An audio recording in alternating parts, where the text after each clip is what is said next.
এই হচ্ছে AGT Live 24/7। This is AGT Live 24/7.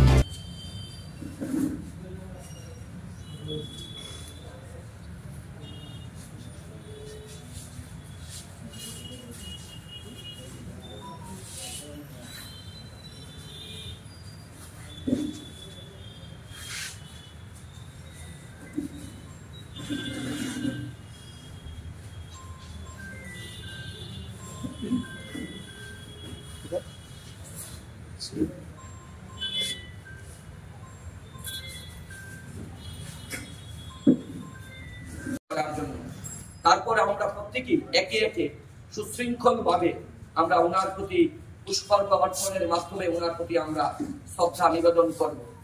পরবর্তী সময়ে আমরা কিছুক্ষণ ওনার যে জীবন দর্শন, উনি যে ভারতবর্ষের মানুষকে যে শিক্ষা দিয়েছিলেন একজন দার্শনিক এবং শিক্ষাবিদ হিসেবে, আমাদের রাজ্যের একজন শিক্ষাবিদ এবং আমাদের রাজ্যের প্রদেশ কংগ্রেস সভাপতি, ওনার এই জীবন দর্শন নিয়ে কিছু আলোচনা করবেন।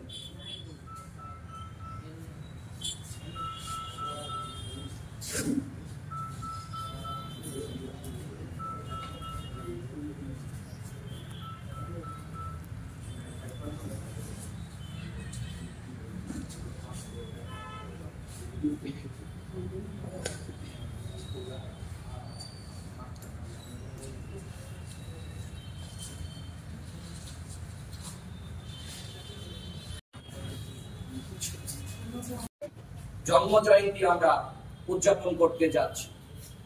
আজকের এই অনুষ্ঠানে উপস্থিত আছেন ত্রিপুরা প্রদেশ কংগ্রেস কমিটির সম্মানিত সভাপতি শ্রী আশিস কুমার, আদিবাসী কংগ্রেস এবং শিশু বাল মঞ্চ থেকে শুরু করে জেলা সভাপতি, ব্লক সভাপতি, অন্যান্য নেতৃত্ব এখানে সকলেই উপস্থিত আছেন। আমি অনুরোধ করব এই ডক্টর সর্বপল্লী রাধাকৃষ্ণনজির আজকের এই পুণ্যতিথিতে আমরা শান্তিরঞ্জন দেবনাথ, বিশিষ্ট শিক্ষাবিদ এবং আমাদের রাজ্যের স্বনামধন্য। গতকাল ত্রিপুরা বিধানসভার অধিবেশন চলাকালীন বক্সনগর কেন্দ্রের যিনি বিধায়ক তফাজ্জুল হোসেন, তিনি বিজেপির চাটুকারিতা করতে গিয়ে যেইভাবে একটি জাতির বিরুদ্ধে মিথ্যা ভুল তথ্য দিয়ে বিধানসভায় তিনি কথা বলেছেন, এই বক্তব্যের তীব্র প্রতিবাদ এবং নিন্দা জানাচ্ছি। তিনি বলেছেন আমাদের রাজ্যে এবং গোটা দেশে বিভিন্ন অপরাধমূলক কর্মকাণ্ডের সঙ্গে নাকি মুসলিম জাতিরা নাকি জড়িত থাকেন, তারপরেও নাকি ভাজপা সরকার বা মোদী সরকার মুসলিম জাতির উন্নয়নের স্বার্থে কাজ করে। তিনি কিসের ভিত্তিতে এই কথা বললেন আমরা জানি না। এই ঘৃণ্য একটা মিথ্যা ভুল তথ্য তিনি যে বিধানসভায় দাঁড়িয়ে বলেছেন, এর তীব্র প্রতিবাদ এবং নিন্দা জানাচ্ছি। তার পাশাপাশি দাবি করব রাজ্যের মাননীয় মুখ্যমন্ত্রীর কাছে এবং বিজেপি সরকারের কাছে, তিনি বিধানসভাতে দাঁড়িয়ে এই যে বক্তব্য রাখলেন একটি জাতির বিরুদ্ধে, এই বক্তব্য বিধানসভার মধ্য থেকে যে রেকর্ড করা হয় সেখান থেকে বাদ দিতে হবে। তার পাশাপাশি তফাজ্জুল হোসেনের এই ঘৃণ্য বক্তব্যের জন্য গোটা জাতির কাছে তিনি ক্ষমা চাইবেন এবং এই বক্তব্য তিনি উইথড্র করবেন। আর না হয় গোটা রাজ্য জুড়ে উনার এই বক্তব্যের জন্য একটা বৃহত্তর আন্দোলন গড়ে তোলা হবে। কারণ এইভাবে তিনি নিজে মন্ত্রিত্ব লোভের জন্য, সরকার পক্ষকে খুশি করার জন্য একটা জাতির বিরুদ্ধে এইভাবে মিথ্যা কথা তিনি বলতে পারেন না। তিনি এই বক্তব্য উইথড্র করবেন, জাতির কাছে ক্ষমা চাইবেন। আমরা এই মহান 5ই সেপ্টেম্বর এই দিনটি সারা দেশে শিক্ষক দিবস হিসাবে উদযাপিত হয়। আর এই শিক্ষক দিবস ভারতবর্ষের রাষ্ট্রপতি, দার্শনিক, বিশিষ্ট শিক্ষাবিদ, ওনার জন্মদিনটাতে উৎসর্গ করা হয়েছে। বর্তমানে এই দিনে আমাদের সারা দেশেই নানা কর্মসূচি সংগঠিত হয়ে থাকে। স্কুল কলেজ থেকে শুরু করে বিভিন্ন শিক্ষা প্রতিষ্ঠানগুলিতে এই কর্মসূচি হয়।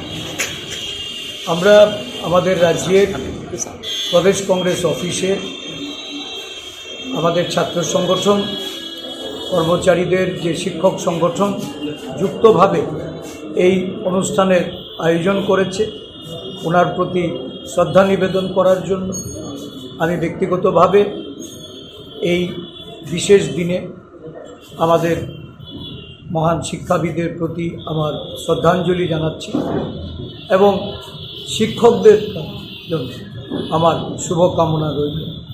শিক্ষাবিদরা তারা সমাজকে পথ দেখায়, শিক্ষক হলো জাতির মেরুদণ্ড। এই শিক্ষকরাই আজকে নানাভাবে যখন লাঞ্ছিত হয় বা তাদের প্রতি যখন অন্যায় অবিচার হয় বা তারা এই সমাজে তাদের যে মর্যাদা তার যখন স্খলন হয়, তখন আমাদের ভাবনার উদ্রেক হয় যে এই সমাজটা কোন পথে যাচ্ছে, কাদের দ্বারা আজকে এই সমাজ কলুষিত হচ্ছে। এই মহান দিবসে সমস্ত শিক্ষাপ্রতিরা তাদের সম্মান অক্ষুণ্ণ রাখতে, ছাত্র শিক্ষকের মধ্যে যে একটা সুহৃদ সম্পর্ক, অভিভাবকত্বের যে দায়িত্ব কর্তব্য শিক্ষকরা পালন করে থাকেন, ছাত্র সমাজ যার মধ্য দিয়ে এই শিক্ষকদের মাধ্যমে শিক্ষা গ্রহণ করে নিজেদেরকে তারা প্রতিষ্ঠিত করার লক্ষ্যে এগিয়ে যান। এই দৃষ্টিভঙ্গি থেকে যেন শিক্ষক দিবসের এই উদযাপনের মধ্য দিয়ে তার তাৎপর্য ছাত্র সমাজের মধ্যে এটা ছড়িয়ে দেওয়া যায় এবং শিক্ষকদেরও তাদের সম্মান, তাদের মর্যাদা, তাদের যে দায়িত্ব কর্তব্য তার প্রতি নিষ্ঠাবান হতে আমাদের সমস্ত শুভবুদ্ধি সম্পন্ন মানুষকে তাদের পাশে এসে দাঁড়ানো আমি আহ্বান